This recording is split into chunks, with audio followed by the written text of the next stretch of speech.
Welcome to Disruptarian, the podcast where we explore unexpected connections in music and culture. I am your host, Ryan Thompson, and today we are diving into a fascinating story that might surprise you: the connection between Bob Marley and skinhead reggae.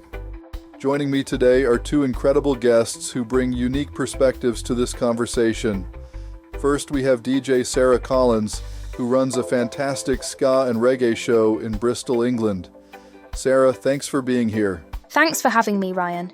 Really excited to dig into this topic.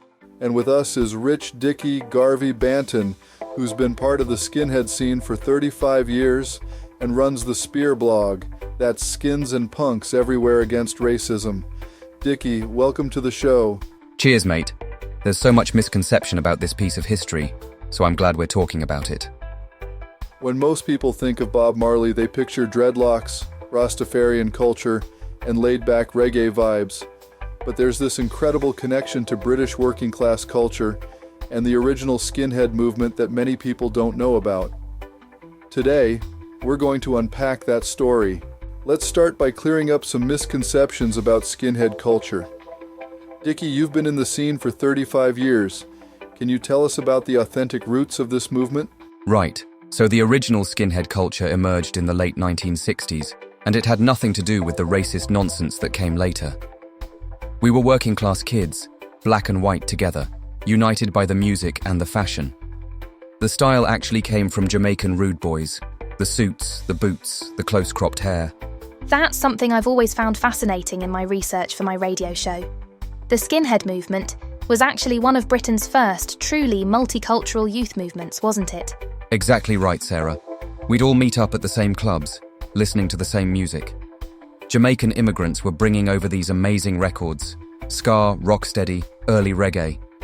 That's what we danced to. That's what brought us together.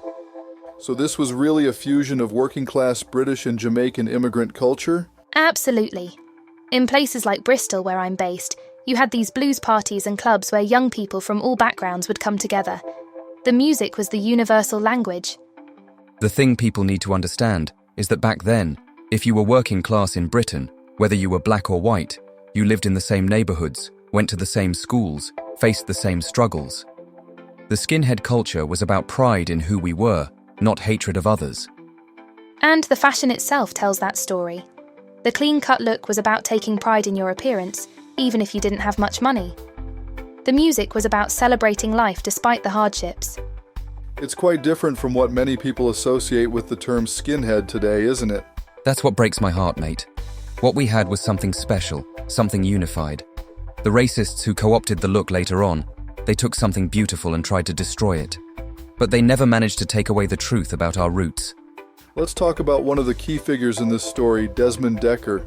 Sarah, as someone who plays his music regularly on your show, can you tell us about his influence?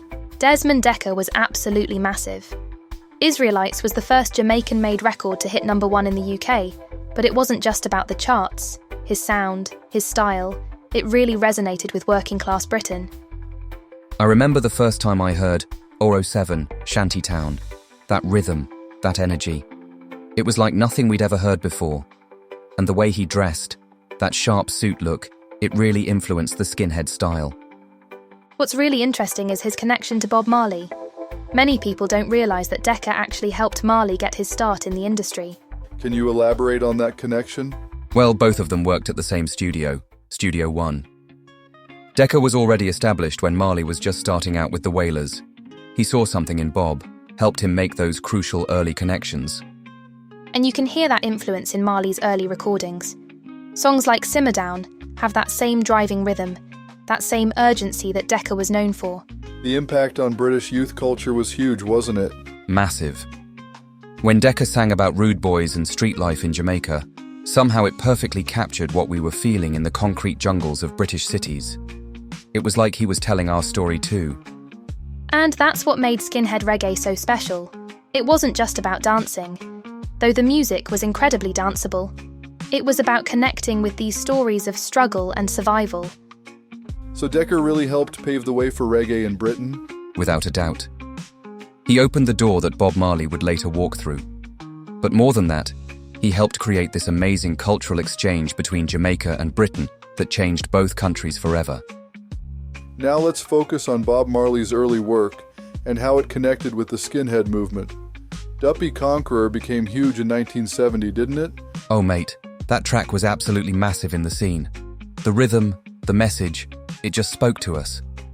When Marley sang about conquering his demons and standing up against oppression, that resonated deeply with working-class kids. The production on Simmer Down is really interesting too. It's got that classic skinhead reggae sound, much faster and rawer than his later work. You can really hear the influence of the earlier ska and rocksteady styles. What people often forget is that these songs weren't written specifically for skinheads, but they just naturally connected with our experience. The themes of standing up for yourself, of unity, of overcoming hardship, that was our life. Sarah, you play these early Marley tracks on your show. How do modern audiences respond to them? They're often surprised.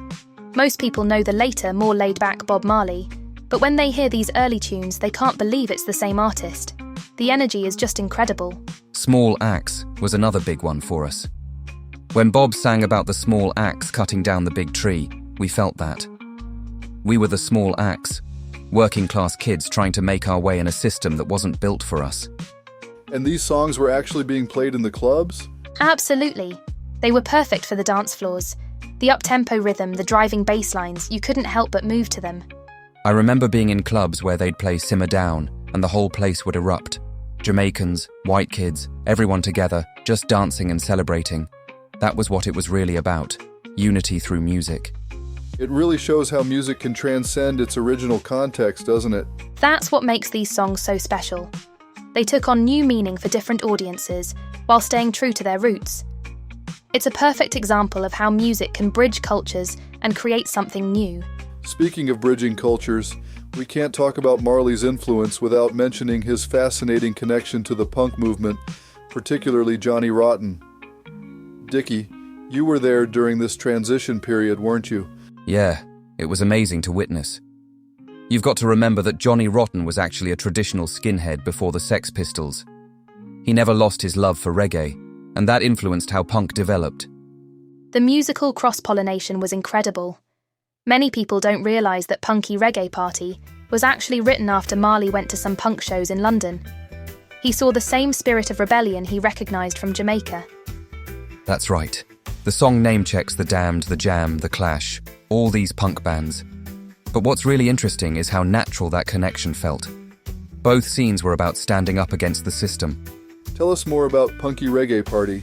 How was it received at the time? It was like a cultural handshake between two movements. The song's got this brilliant line about rejected by society. That resonated with both camps, the punks and the reggae crowds. What people don't always get is that punk and reggae shared this DIY ethos. Whether you were a punk putting on shows in abandoned buildings or a sound system operator setting up in a community centre, it was about creating your own space. And this wasn't just a one-way street, was it? Not at all. The Clash went on to cover Police and Thieves. Punk bands started incorporating reggae rhythms. It created this amazing hybrid sound that influenced both genres. I remember being at gigs where you'd hear punk bands one minute and reggae the next. Nobody batted an eyelid. It was all rebel music to us. Let's talk about how this fascinating period of cultural exchange continues to influence music and society today.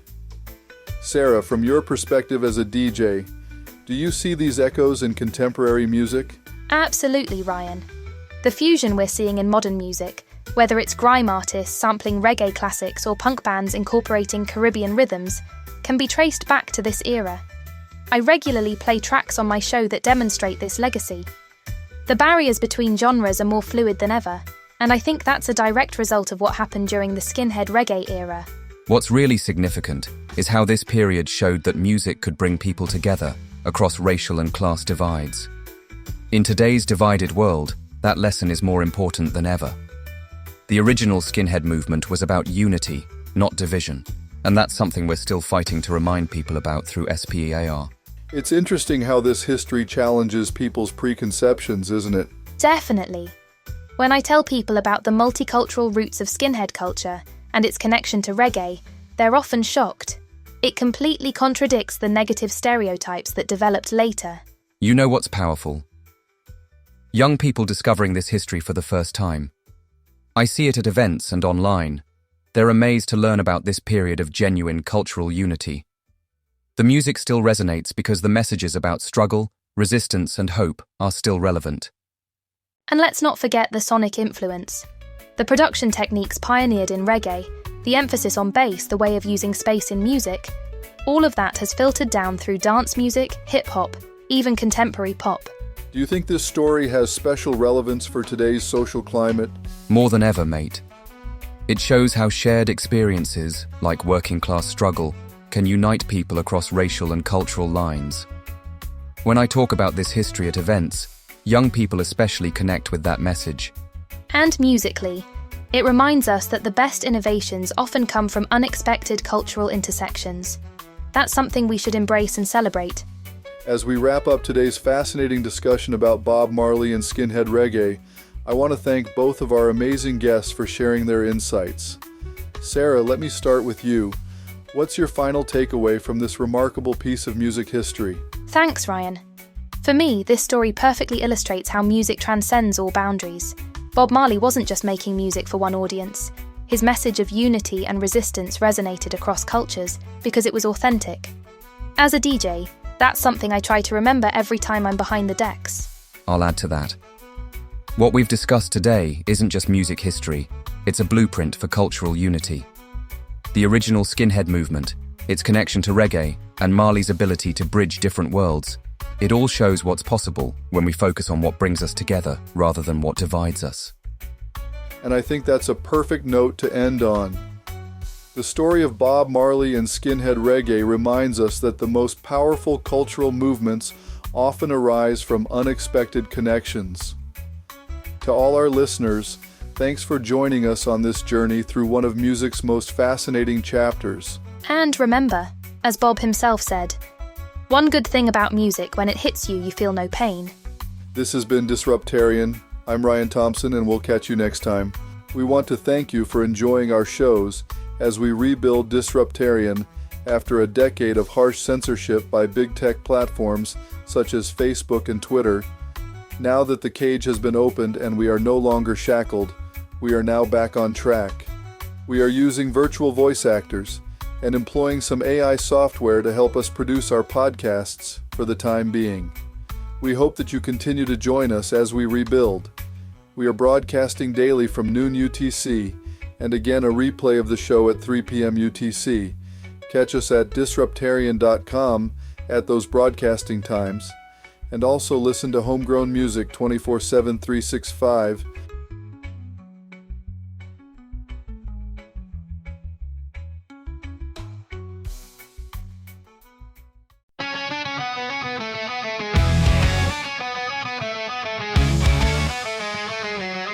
In a small town island where the hills touch the sky, the man named Jack Donald and with glint in his eye, the friendliest soul you'd ever meet. But cross him once, you'd feel the heat. He'd tip his hat and share a grin with a heart of gold beneath his skin. But beware, my friend, don't test his fire, or you find yourself in a world of fire. Jack Donovan, rest in peace, you old bastard. A man couldn't have a better friend. With a love for dogs more than men, you taught us all what true loyalty stands. You met your share of shady souls, but you held your ground, you played your roles. Jack Donovan, rest in peace, you old bastard. We'll raise a pint to you till the end. Dogs are better than people, he'd often say. They don't lie or cheat, they won't betray. He'd seen the worst of what men can be, but he never let it take his dignity. With a royal hound always by his side, he'd walk the town with quiet pride. A friend to all, but a foe to few. Jack knew the difference and so did you. Jack Donovan, rest in peace, you old bastard. A man couldn't have a better friend. With a love for dogs more than men, you taught us all what true loyalty stands. You met your share of shady souls, but you held your ground, you played your roles. Jack Donovan, rest in peace, you old bastard. We'll raise a pint to you till the end.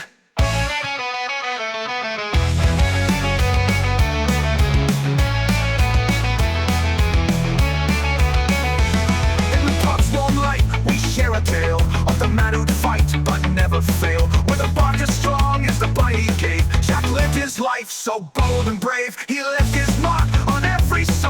a man who lived and made us whole. So here's to Jack, the friend we lost, but in our hearts he'll never exhaust. Jack Donovan, rest in peace, you old bastard. A man couldn't have a better friend, with a love for dogs more than men. You taught us all what true loyalty stands. You met your share of shady souls, but you held your crowd, you played your roles. Jack Donovan, rest in peace, you old bastard. We'll raise a pint to you till the end.